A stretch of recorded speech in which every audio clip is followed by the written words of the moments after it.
Here. Cheers to that. Hey, essential workers. Cheers to essential workers. We do appreciate him. But going back to that night, man, shit was not good, man. No, it was exactly. But like we said, long story short, so it birthed a big bro, little bro. It created it like I'm a big believer in like every moment prior up to the moment that you're at that point leads up to that point and helps you navigate through that situation, and that's where we're at right now. But this will literally. So, big old fight with my girl at that point. My boys, like, they noticed it from a mile away. They weren't really happy with what she was doing either. So, like, hey, dog, is it time to go? I was like, brah, it's time to go. So, they were sober that night. We're, like, leaving out the back exit of Momo's. And as we're going into my boy Pleasy's Tahoe, I see it like a Ford F-150 parked, a big-ass truck.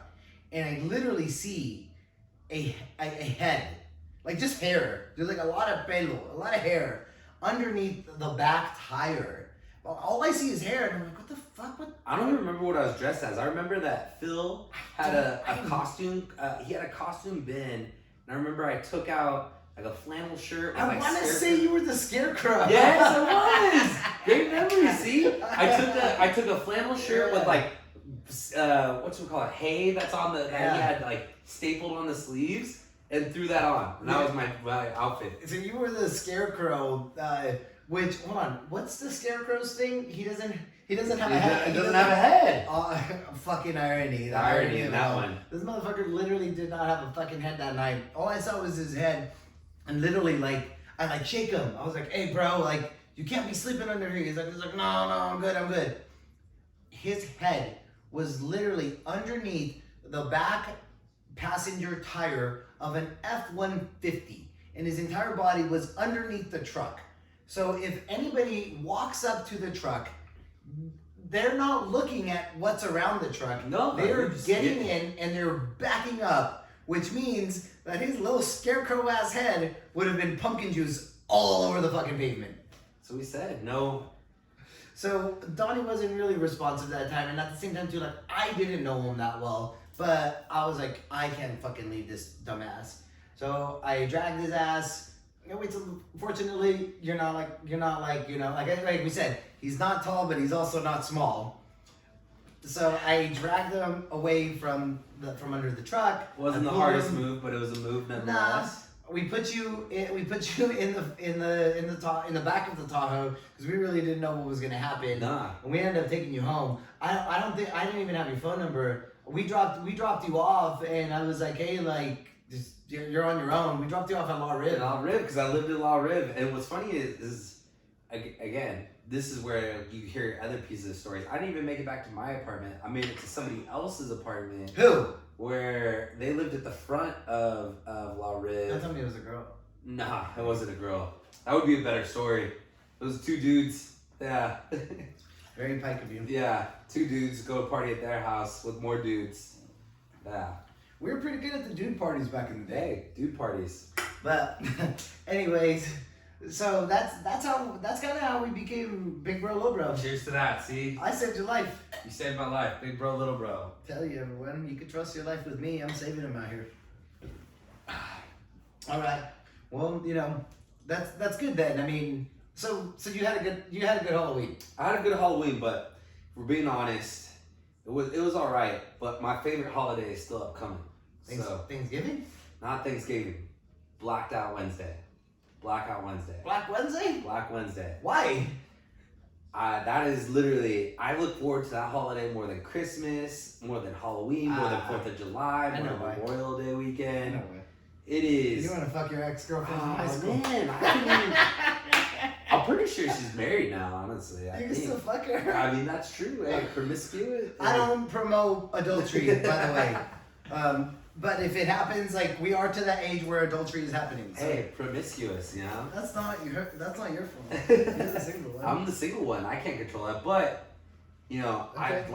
Blackout Wednesday, I love it. Like, I was lucky enough to get a fake ID early on, so I've been doing Blackout Wednesday for like 9 years now. Okay, so I'm gonna need you to like really run this down. Me personally, full disclaimer, I've only done Blackout or Black Wednesday, whatever you call it. I've only done it like 2 or 3 times. I've only done it once in my hometown. I did it once with another friend. We ended up getting separated from each other. I didn't know where the fuck I was. I ended up back at her grandpa's house in their spare bedroom. Damn. And I woke up with all the lights on.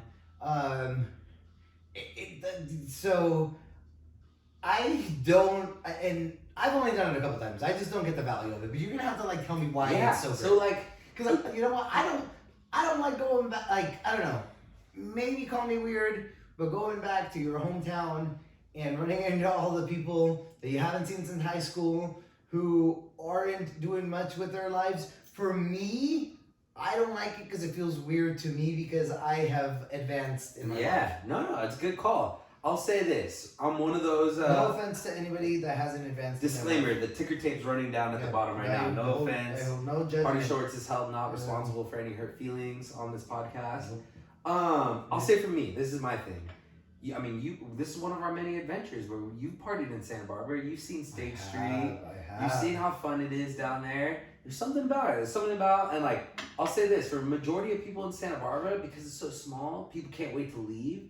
So Santa Barbara is pretty small. Like, it's really small. And so, like, people, it's a good time where people who normally wouldn't be in town are all back in town. So you're seeing people, like, from other high schools that you were close with that you haven't seen in a while. You're seeing people who have stayed, who haven't, you know, like you said, haven't really done much. And you're just kind of like, oh, what's up, dude? Or you're seeing, like, dudes who have left and killed it and have came back now. That's cool, I guess. Yeah. And, like, you're seeing all that. You're seeing random groups of different friends, people that used to hate each other that are cool with each other, or people who are cool with each other that aren't cool with each other now. Yeah. And like, I'm one of those lucky dudes who's still best friends with my friends that I was with, that I knew 8th grade, freshman year of high school. So you might be the king of Santa Barbara. I mean, self-proclaimed maybe? I don't know. Yeah, we'll see. But I can think it, see it, be it. Think it, see it, be it. Hey, another Party Shorts motto line right there. But I love it for that part. I love it because you get to go party with the boys, and you made the joke about the ex-girlfriend, but the chance to like score a little before Thanksgiving. I mean, why not? Like if there's that opportunity. Maybe it doesn't resonate with me because my high school girlfriend is a lesbian now. So is she married to her wife? Funny that you say that because the last girl that I hooked up with on Black Wednesday is now a lesbian as well too. Holy shit! Yeah, and wait, people ask me all the time how I feel about that. Do you think you turned her? No chance. No chance. Me neither. Because like every other girl that I've had sex with after that, and especially like, I don't know. I feel like they've had a good experience. Maybe you just got better. Maybe I did get better. She was the first one. Hey, see, good point. Yeah. Maybe you just gradually improve over time. Yeah. So maybe it wasn't like. I feel like she probably knew she was a lesbian from the front end. Damn. She was a great softball player. So sports. So this girl was a field hockey player. I don't want to play the stereotypes here, but I don't believe that either. But if it looks like a duck, if it quacks like a duck, chances are they could potentially be a lesbian. We support LGBTQ, GBT out here. We're very nothing wrong with it. If I did turn her, then I guess it happened. But she lives a better life now. She lives a better life. She knew what she wanted, but nonetheless, you may have been one of the last dicks that she had. I might have been. That's kind of an accomplishment. What was crazy is like we talk about this. Like I think what I love about Blackout Wednesday is that whole swirl of like seeing people you don't know and just like the randomness of it, and also like there's just that game. It's like playing a game of chance. You never know what's gonna happen that night. I think early on in my Blackout Wednesdays, it was all about the blackout. It was all about like party with your boys. Okay. So let me ask you this question real quick. So you've probably done about 10 Blackout Wednesdays. Yeah. I would assume that going out to Blackout Wednesday, like you feel like you might have a really, really good shot at sex. How many times have you had sex on Blackout Wednesday? 2. 2? Yeah. So you're batting 200. I'm batting That's 2 out of 10. That's 2 200. out of 10, 200, yeah. Which actually, that's, you know what? Most professional baseball players, if they can hit over 200, that's successful. I was just about to say, we're not talking sports on this podcast, but if you compare me to a baseball player, I'm a solid, I'm a solid 8 hitter right You now. would probably bat 8. Yeah, see? Look at that. Oh, we were right and we were lying. Yeah, I'm a solid 8 hitter, you know? You're not saying this dude's going to hit home runs every time, but you're going to say, you know what? I trust this guy enough to bat before the catcher. The pitcher. Well, are we talking NL, AL? I mean, it depends. Some catchers are really good batters. Gary Sanchez? Odds are most catchers. Buster Posey. But Mike Piazza batted low in the order. No, though. he didn't. Didn't he? Mike Piazza batted like consistently like 3rd or 4th. I always think too, like Benji and Yadier Molina, did they bat high? I feel like they batted low too. I think they batted well, but like towards the end of their career. They batted lower. Yeah. Maybe I'm just thinking later in the year. Yeah, But yeah, we don't want to get distracted by sports talk. We could do that. Nah, this is an all-inclusive podcast. All-inclusive We podcast? talk about everything in here. We talk about sex. We talk about guns. We talk about racism, lesbians. There's no topic yeah. that we're not gonna end up talking about here. But that's so where this all started. 200%. Not 200%, 200. 200. Sure, 200, not 200%. Because if you were batting 200%, that means that you were getting two each time. Yeah, talk about good odds right there. Yeah, I know. Definitely not what happened. I see, but this is what I said. I think you're early. a gambling man, and I know your odds. I know your bookie, man. Yeah. He's my landlord. Yeah. My bookie would say otherwise as far as my betting history and good I odds. mean, that's why we're in this beautiful Party Shorts Playhouse studio right Party here. Shorts Playhouse is coming up. Partially the sponsor. But yeah, I think what separates Blackout Wednesdays, because I think every person gets something different out of Blackout Wednesday. Because you have, like for me, I don't live too far away from Santa Barbara, so like I still see like the crew, but you got people who live like on the East Coast who come back and see everybody.